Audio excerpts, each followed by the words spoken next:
नमस्कार मकोड़ी लाल जी। अरे नमस्कार गुलाम जी। कहिए आज अचानक से हमारे घर कैसे आना हुआ? अरे हुजूर, आप तो जानते हो मेरा काम है लोगों का रिश्ता करवाना। बस उसी सिलसिले में मैं आपसे बात करने आया हूँ। अरे गुलाम सिंह, तुम तो जानते हो ना, मैं पहले ही चार चार शादियाँ कर चुका हूँ और मेरी उम्र 85 हो गई है। अब कैसे शादी होगी मेरी? अरे नहीं मकोड़ी लाल जी, मैं आपके बात नहीं कर रहा हूँ। अरे मैं तो अपने कल्लू बेटा के लिए एक अमीर घर का रिश्ता लाया हूँ। अरे कैसी बात कर रहे हो गुलाम सिंह? अभी कल्लू मेरा नाबालिग है, वो दुल्हन को नहीं संभाल पाएगा। नहीं बाबूजी, अब मैं बच्चा नहीं रह गया, अब मैं बड़ा हो गया हूँ। अबे चुप हो जा नालायक, वरना तेरी दांत तोड़ दूंगा मैं। अरे क्यों मकोड़ी लाल जी, आप बेचारे कल्लू पर क्यों भड़क रहे हो? और वैसे भी आज नहीं तो कल उसकी शादी आपको करवानी ही होगी। देखो गुलाम सिंह, ये मेरा घर का आपसी मामला है, इसमें तुम टांग मत लड़ाओ, वरना तुम्हारी टांग तोड़ के हाथ में दे दूंगा। तो ठीक है मकोड़ी लाल जी, मैं जा रहा हूँ, लेकिन आप भी कान खोलकर सुन लो। लड़की वाले लोग पूरे 20 लाख रुपए देने के लिए तैयार हैं। हे भगवान, किसी तरह मेरे पागल बाप को सद्बुद्धि दे दे और शादी के लिए हाँ कर दे, ताकि मैं 20 लाख रुपये का मालिक बन जाऊं। अरे बुरा क्यों मान रहे हो गुलाम सिंह, मैं तो मजाक कर रहा था। तो लड़की वाले लोगों को मैं इस बात की सूचना कर दूं कि तुम रिश्ते के लिए तैयार हो। 10 मिनट और रुको गुलाम सिंह, अब इस बारे में बात अपने घर वाले लोगों से भी कर लेता हूँ। ठीक है मकोड़ी लाल जी, इस बारे में अपने ठकुराइन से बात कर लो, तक मैं कल्लू के पास बैठता हूँ। एक बात बताओ अंकल जी, लड़की कैसी है और दहेज में वो लोग कार देंगे कि नहीं? अब क्या बताऊं कल्लू बेटा, लड़की तो एकदम श्री देवी है, श्री देवी। और वह लोग ब्याह में थार गाड़ी के साथ साथ 20 लाख रुपए देने को तैयार हैं। देखो अंकल, चाहे कुछ भी हो जाए, लेकिन मेरे पापा को बोलकर ये रिश्ता पक्का कर दो और मैं आपको 2 लाख रुपए दे दूंगा। तुम चिंता मत करो बेटा, ये रिश्ता मैं करवा के ही रहूंगा। अरे सुनो ठाकुराइन, से घर के सारे काम काज करना बंद कर दो, क्योंकि अब हम जल्द ही अमीर होने वाले हैं। ये क्या अनाप शनाप बोल रहे हो जी? अरे हाँ भाग्यवान, मैं बिल्कुल सही बोल रहा हूँ। राम सिंह हमारे कलुआ बेटे के लिए एक रिश्ता लेकर आए हैं, तो दहेज में 20 लाख रुपए दे रहे हैं। क्या बात कर रहे हो जी? अब तो हमको भी ऐसा लगने लग रहा है कि अब पुरानी झोपड़ी तोड़कर एक बड़ा महल बनाएंगे। चलो मैं भी चल के गुलाम सिंह से बात करती हूँ। नमस्ते ठकुराइन जी। नमस्ते गुलाम सिंह, नमस्ते। क्या आप सही बोल रहे हो? लड़की वाले दहेज के रूप में 20 लाख रुपए देने वाले हैं क्या? अरे हाँ ठकुराइन, मैं बिल्कुल सही बोल रहा हूँ। आज रात को जो मैंने सपना देखा था वही बताने आया हूँ। बहू, अरे ओ बहू। हाँ जी, अभी तो रात के 4 बज रहे हैं और इतना जोर जोर से गला क्यों फाड़ रही हो? अरे बहू, मैं गला नहीं फाड़ रही, मैं तो बस इतना बोल रही हूँ कि उठ जाओ और चाय बना लो। मैं पानी लेने जा रही हूँ। क्यों माँ जी, हम लोग रोज 7 बजे उठते हैं और आज कहीं जल्द उठाकर घुमाने ले जाने का इरादा है क्या? अरे हाँ बहू, तुम चाय बनाने के बाद फटाफट खाना बना लो। आज हम लोग अपने खेतों पर घूमने जाएंगे। कैसी बात करती हो माँ जी, अपने खेत कहीं घूमने की जगह है क्या? साफ साफ बोलो, कहना क्या चाहती हो? अरे शिमला, मैं तुम्हें बताता हूँ आखिर बात क्या है। हाँ जी, आप बताओ ना, आज आपकी मम्मी पागल हो गई हैं क्या? जो 4 बजे ही उठा रही हैं मुझे। अरे नहीं पगली, आज हम लोगों को अपने खेत पर सोयाबीन काटने चलना है।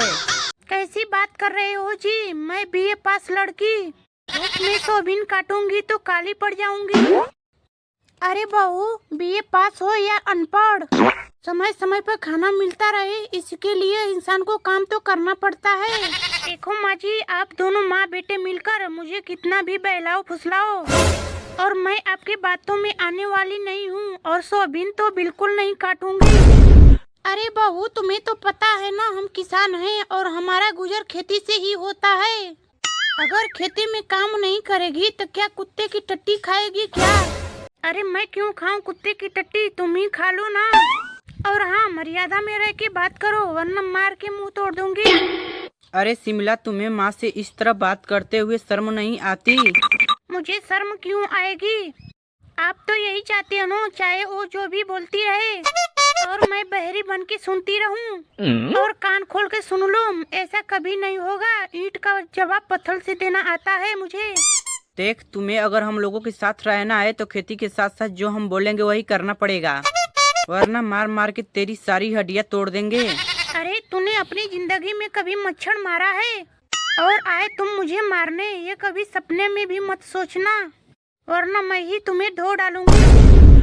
अरे बेटा, तुम खड़क खड़क क्या सुन रहा है?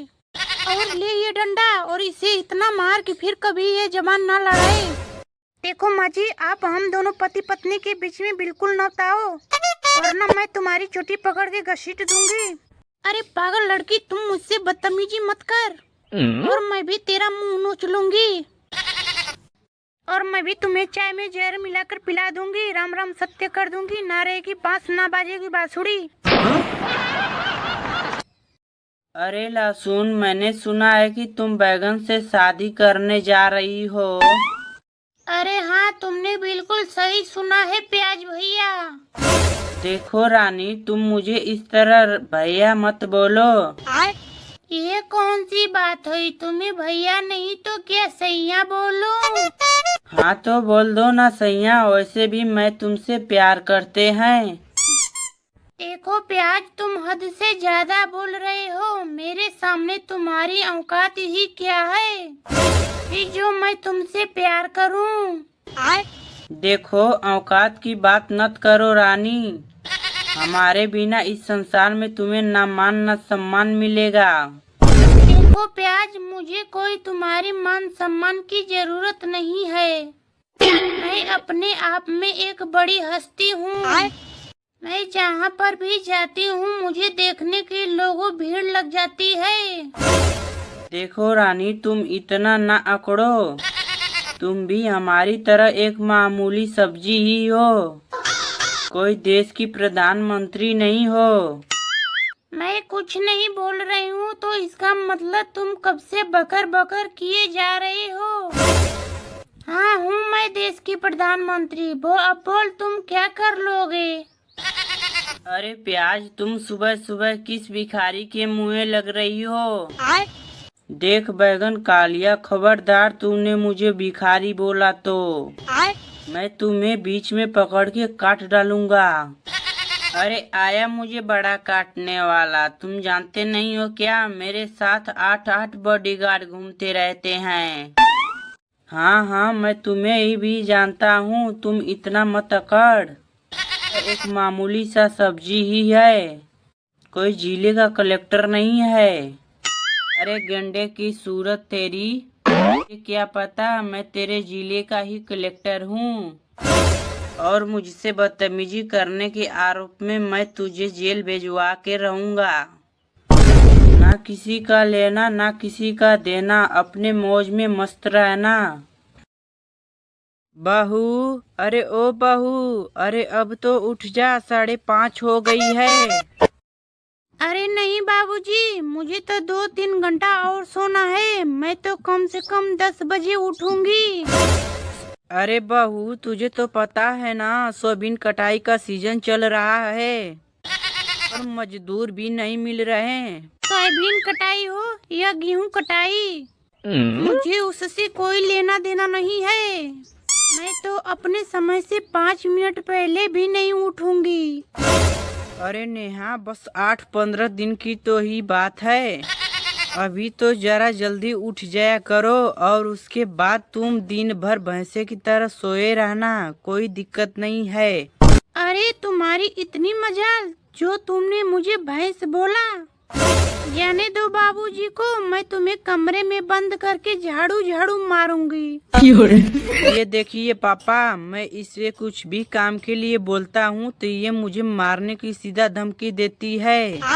अरे नालायक, ये तेरी ही कमजोरी का नतीजा है, वरना हमारे जमाने में बीवियाँ तो पति के आगे चू भी नहीं करती थी।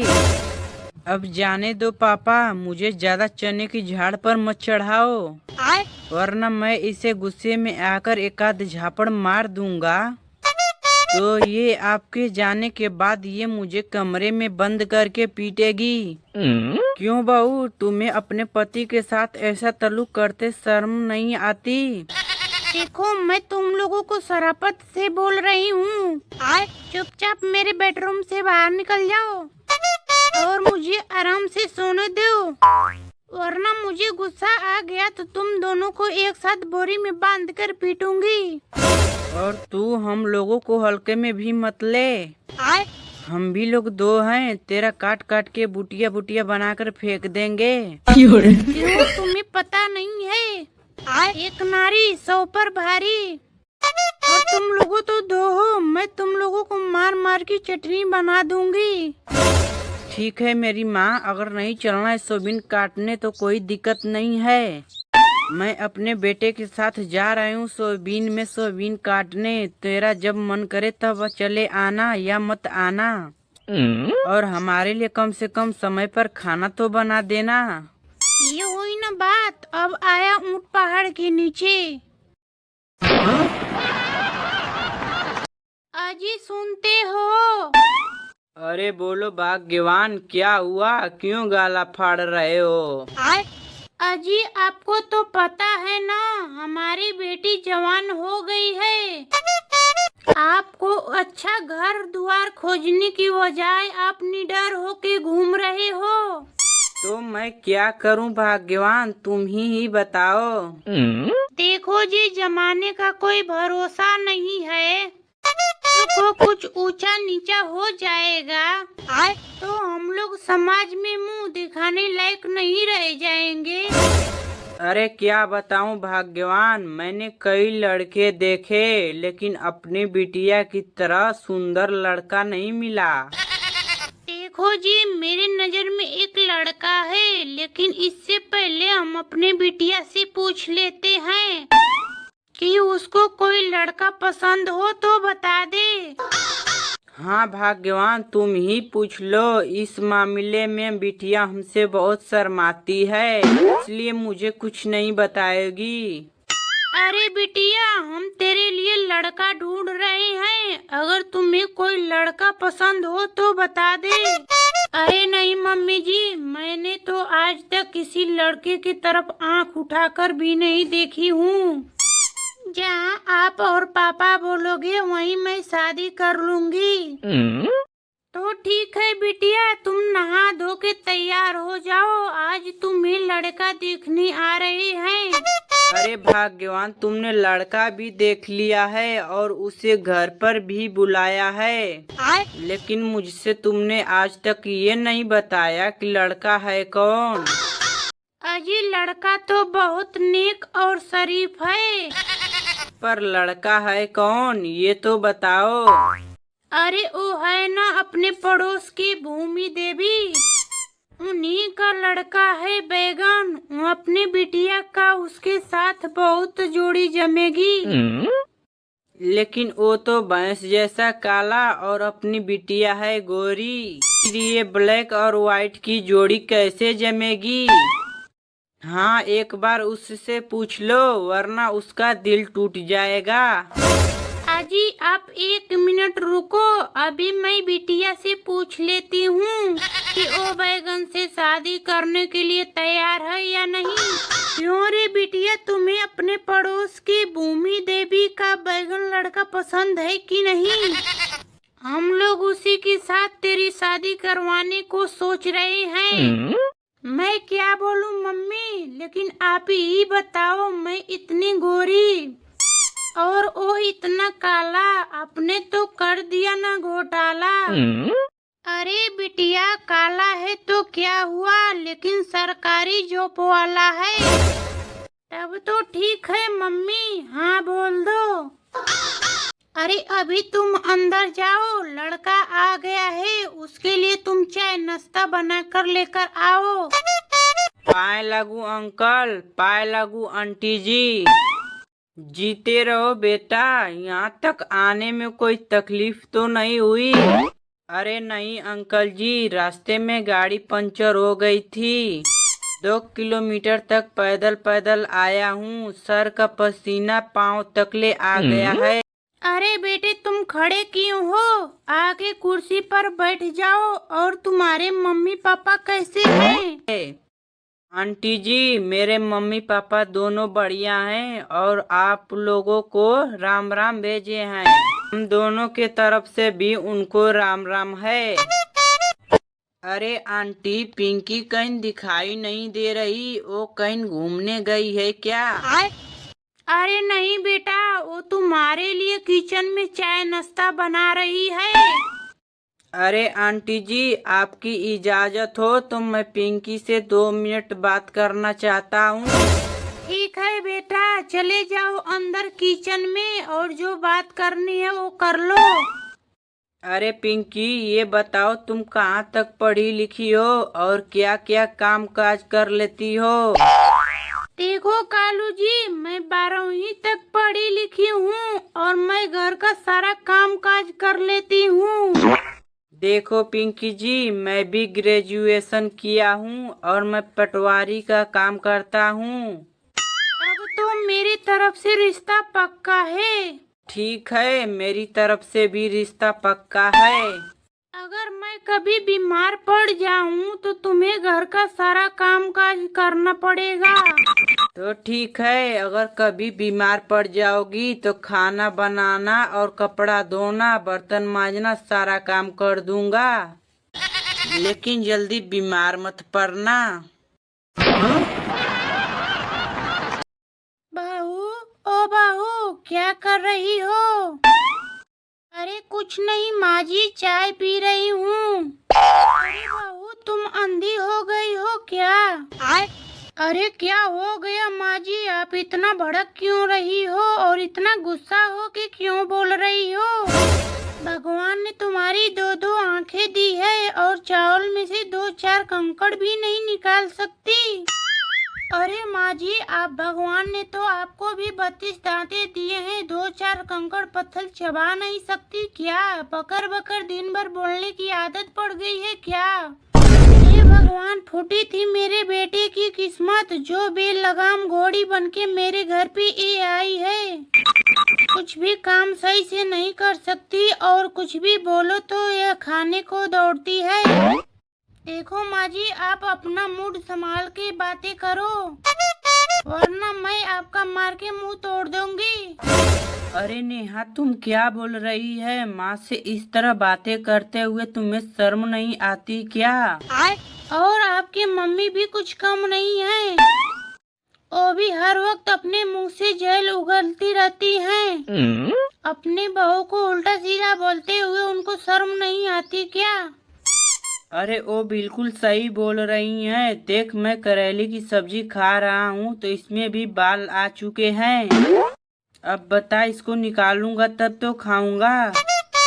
अगर मेरा काम काज आपको पसंद नहीं है तो मेरे मायके छोड़ के आओ ना, मैं अपनी पूरी जिंदगी वहीं पे गुजार लूंगी। अरे बेटा, तुम इसकी बातों में मत आ और इसका बैग उठा के बाहर फेंक दे और ले जाके इसको मायके छोड़ आ। देखो माँ जी, आप हम दोनों पति पत्नी के बीच में बिल्कुल ही मत बोलो, वरना मैं आपका गला दबा के मार दूंगी। अरे बहू, मैं भी कुछ कम नहीं हूँ, तुम्हारे सिर पर मिट्टी का तेल डाल के जिंदा जला दूंगी। अरे तुम दोनों सास बहू लड़ना झगड़ना बंद करो। टेंशन के मारे मेरा सिर फटा हुआ जा रहा है। अरे यार प्याज भाई, एक बात बता। अरे हाँ भाई, पूछो क्या बात है? तुझे तो पता है ना कि नया साल आ रहा है, लेकिन एक बात मुझे समझ में नहीं आ रही है कि इस नए साल पर हम अपने गर्लफ्रेंड को क्या गिफ्ट दूं। अरे भाई, इसमें इतना परेशान होने की क्या बात है, उसको मेरा नंबर दे दे। अबे साले, अभी तेरी मजाक करने की आदत नहीं गई क्या? और जाएगी भी नहीं। ना जाने कितनों सैकड़ों साल बीत जाएंगे, लेकिन मैं तुम्हारे साथ ऐसा ही मजाक करता रहूंगा। वो सब तो ठीक है, लाइफ में तेरे जैसा दोस्त भी होना चाहिए, लेकिन वो बार बार घूमने की जिद कर रही है, तो बता क्या करूं? अबे यार, इसमें इतना सोचने वाली क्या बात है? अपने पास के शमशान घाट को घुमा के लेके आ, वो खुश हो जाएगी। अरे यार, तेरी बात मानूंगा, वो खुश होगी या नहीं ये तो पता नहीं, लेकिन एक बात जरूर जानता हूँ, वो थिएटर मार मार के मेरा सारे दांत तोड़ देगी। कोई बात नहीं, जब तेरा मुंह बिना दांत के खोखला हो जाएगा तो किस करने में मजा ही आ जाएगा। तेरी नसीहत अपने तू पिछवाड़े में डाल ले। साले, तेरी बात मानूंगा तो मैं रोड पे आ जाऊंगा। ये हुई ना बात, इन जैसे दारूबाज लोंडों के साथ ऐसा ही होना चाहिए। क्यों पूजा, तुम कहती थी ना कि मैं आलू से कभी प्यार नहीं करूंगी, और तुम उसी का सपोर्ट कर रही हो। अबे बुड़बक, तुझे मालूम नहीं है क्या? 1 महीने बाद इसकी सरकारी नौकरी लगने वाली है। क्या हुआ? ना इसके पास अच्छा दिमाग है, ना अच्छी शक्ल है। और फिर तुम जिस लौंडे से नफरत करती थी और अचानक अब उससे प्यार क्यों करने लगी है?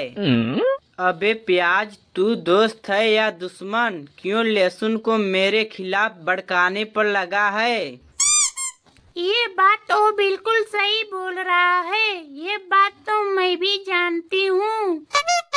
और तुम मंदबुद्धि हो, और तुम्हारी शक्ल देखकर मेरी भैंस भी शर्मा जाए।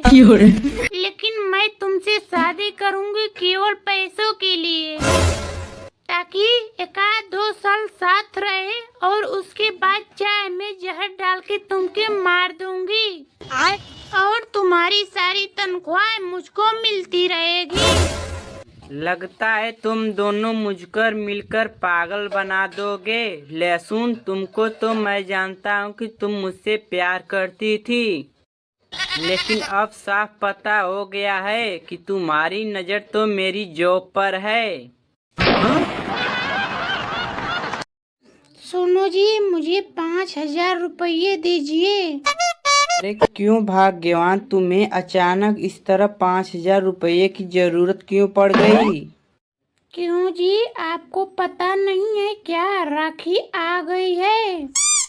तो इसमें कौन सी बड़ी बात है, राखी तो हर साल आती है। हे भगवान, कैसा पति मिला है मुझे? आपकी अकल घास चरने गई है क्या? मैं मायके जा रही हूँ राखी का त्योहार मनाने, इसलिए मुझे 5,000 रुपये दीजिए। अरे भाग्यवान, तू 5,000 रुपये ले जाके क्या करेगी? ये ले 1,000 रुपये और चली जा। 1,000 रुपये से क्या होगा जी? मेरे 5 भाई हैं, 5 भाइयों को राखी बांधने के बाद तो कम से कम 500 रुपये तो हर भाई को देने ही पड़ेंगे, इसलिए मुझे 5,000 रुपये दीजिए। अरे बहू, तू एक काम करना, सभी भाइयों को राखी बांध के 10-10 रुपये पकड़ा देना। अगर तुम सभी भाइयों को 500-500 रुपये भी दे दोगी तो तुम्हें सोने की चुंदरी थोड़ी नहीं उड़ा के भेजेंगे।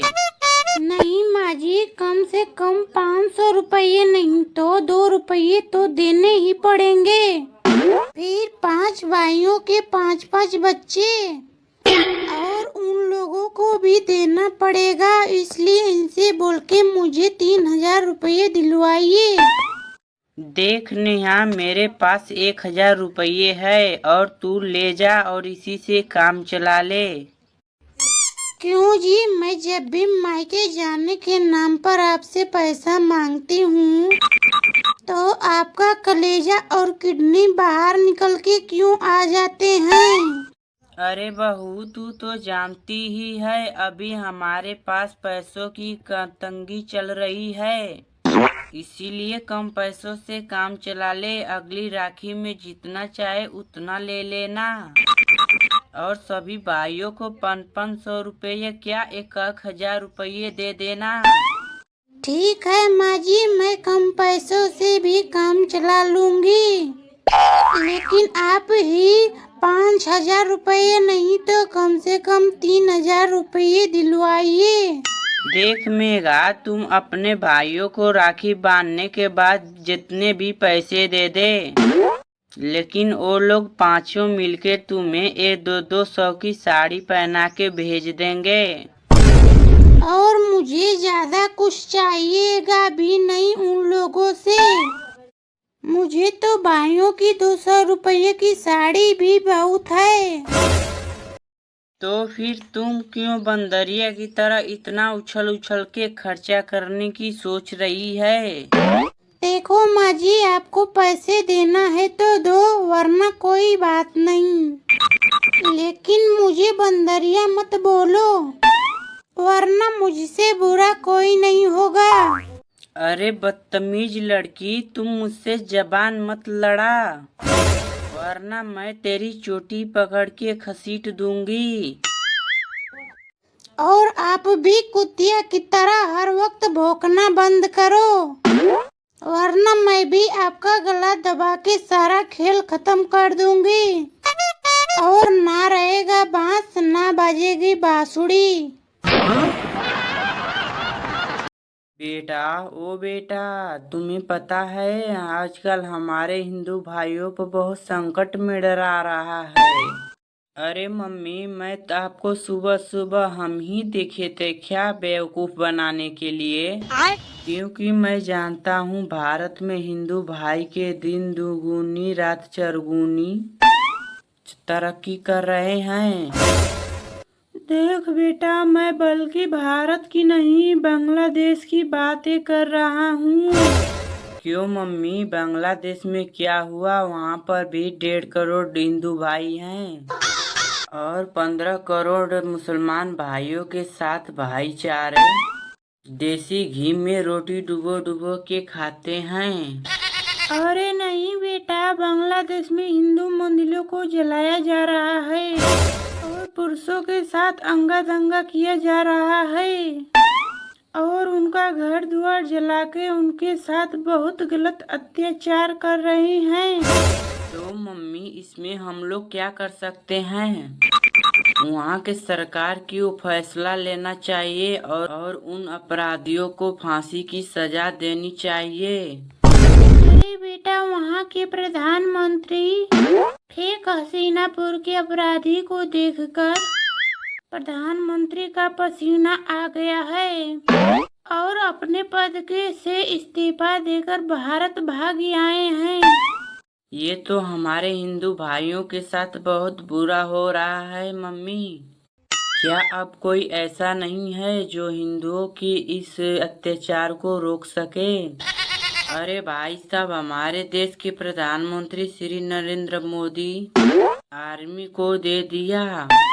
आर्मी वाले ने बांग्लादेश में घुसकर अपराधियों को बंदूक दिखाकर डराकर उन्हें भगा दिए हैं। लेकिन भाई साहब, दुख तो इस बात का है कि ऐसा कभी नहीं हो सकता, क्योंकि भारत सरकार के भी कुछ फायदे कानून हैं। तो सभी हिंदू भाइयों को एक होकर एक बड़ा फैसला लेना चाहिए। तो फिर अपने भारत के हिंदू भाइयों फिर नरदंगे के लिए तैयार रहें। जो आज बांग्लादेश में हो रहा है वो कल से हमारे भारत में भी हो सकता है और हम लोग उनका कुछ नहीं कर पाएंगे। अरे भाई साहब, हमारे देश में तो सभी हिंदू भाई बहन व्यापार में व्यस्त हैं, बाबू सोना कर रहे हैं, तो कहाँ से एकता होगा?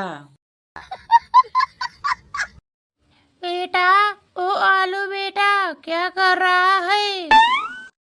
कुछ नहीं माँ, अमरपाली की फोटो देख रहा हूँ। अरे बेटा, तुम बड़े बड़े एक्टर्स की फोटो देखने लग रहा है। अब तो तुम्हारी शादी करवानी पड़ेगी। अरे हाँ मम्मी, कब कराओगी मेरी शादी? अरे बेटा, मेरा तो मन बहुत करता है तुम्हारी शादी करवाने का, लेकिन दुख इस बात का है कि तू हकला के बोलता है, इसीलिए तुमसे कौन लड़की शादी करेगी। अरे माँ, तुम टेंशन ना लो। मैं पड़ोस वाली भूमि आंटी की लड़की से प्यार करता हूँ। ये तो बहुत अच्छी बात है। मेरा बेटा तो मेरे सोच से भी एक कदम आगे निकला। वो लड़की भी तुमसे प्यार करती है। अरे हाँ मम्मी, वो लड़की भी मुझसे बहुत प्यार करती है और हम लोग रोज गेहूं के खेत में तोली तुप के मिलते हैं।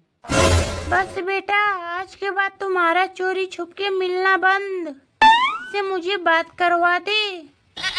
उसके घर वालों से बात करके तुम्हारा रिश्ता पक्का करवाती हूँ और तुम्हारी शादी करवा देती हूँ। पाए लगू आंटी जी। अरे जीती रहो बेटा, क्या तुम भी मेरे बेटे से प्यार करती हो? अरे हाँ आंटी जी, मैं और आपका बेटा लैला मजनू की तरह प्यार करते हैं और एक दूसरे से शादी भी करना चाहते हैं। तुम टेंशन ना लो बेटा, मैं तुम्हारे घर वालों से बात करके तुम्हारी शादी करवा दूंगी। अरे माँ, जल्दी से हमारी शादी करवा दो। 6 महीने में आपको एक बच्चा दे देंगे। अरे कल मुझे जरा सब्र कर, इतनी भी क्या जल्दी हो गई है? अरे माँ, अब लैतून के बिना हमें एक पल भी नहीं ला जाता। ठीक है बेटा, आने वाले 5 मार्च को तुम दोनों की शादी करवा देती हूँ, लेकिन एक बात का ध्यान रखना, तुम 2 ही बच्चे पैदा करना, क्योंकि हम लोग गरीब हैं। अरे कैसी बातें कर रहे हैं आंटी जी आप? हम लोग सोच रखे हैं कि क्रिकेट की टीम इतना बच्चा पैदा करेंगे ताकि कभी लड़ाई झगड़ा हो तो हमें डरना ना पड़े। अरे नहीं नहीं लहसुन, हम 1-2 बच्चा नहीं बल्कि 99 बच्चा पैदा करेंगे।